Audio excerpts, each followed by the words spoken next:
Business culture and cultural change. This presentation is going to be quite short and sweet, looking at the topic of culture, one that many students find quite difficult to understand, and we're going to try and simplify it so that you can use this in your exam and provide a few examples along the way. So what is culture? Culture is actually defined as being the values, the attitudes and the beliefs of people within the organisation. Or the better way to think about it is the way things are done around here. Every organisation will have a different culture. So think about your school and your educational environment. That will have a different culture to my school, my educational environment, and this will be portrayed in everything that we do around the workplace and the organisation we're in, and it's typically led from the top, from the management. Now, we have 4 different types of culture. We have role culture, task culture, person culture and power culture. Now, the first thing to say is there is no right or wrong culture. The choice typically depends on the different factors in the organisation and the different ways it's led. So, for example, a role culture, each member has a defined role and title. Whereas in a task culture, then little groups are formed and they solve problems. So lots of teamwork and working together. So links with motivational theories such as Maslow, Hertzberg, Mayo's theories fall there. So all that teamwork and working together to solve problems. A person culture, you have individuals all given the freedom to express themselves. Now this can lead to conflict because obviously you're giving people the power to actually have an opinion. And in a power culture, typically very bureaucratic, the old-fashioned way of leading, where you've got one leader or a small collection and core of people at the top of the organisation who actually make the decisions. Good example of a person culture is Google, where they encourage all their employees to work on little projects individually, and then they'll put them into task cultures where they work on projects as groups.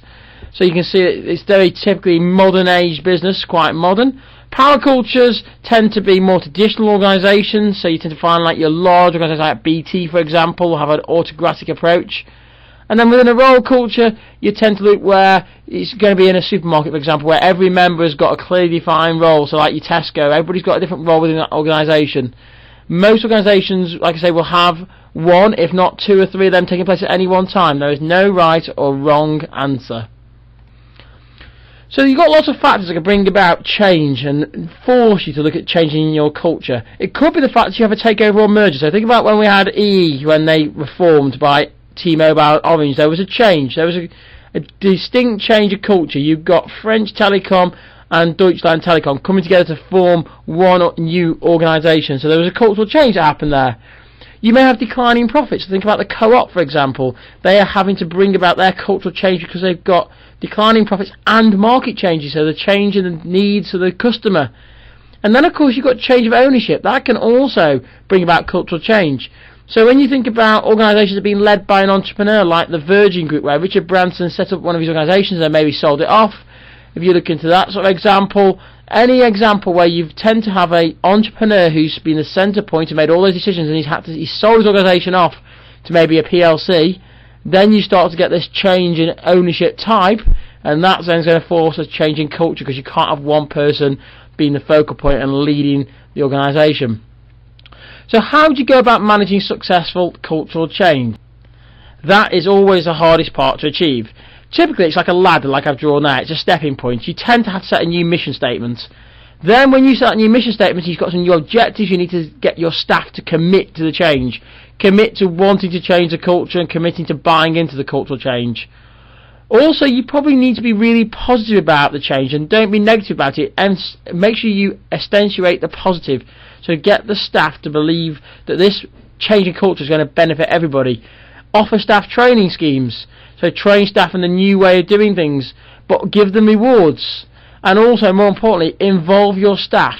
Make them feel like they're part of the organisation. These are all heavily linked to motivational theories, and when you link them to motivational theories, you start to see that it's all about motivating staff, making sure they feel safe in the workplace, making sure they feel part of the organisation, and they're not actually having a threat and their job will be taken away.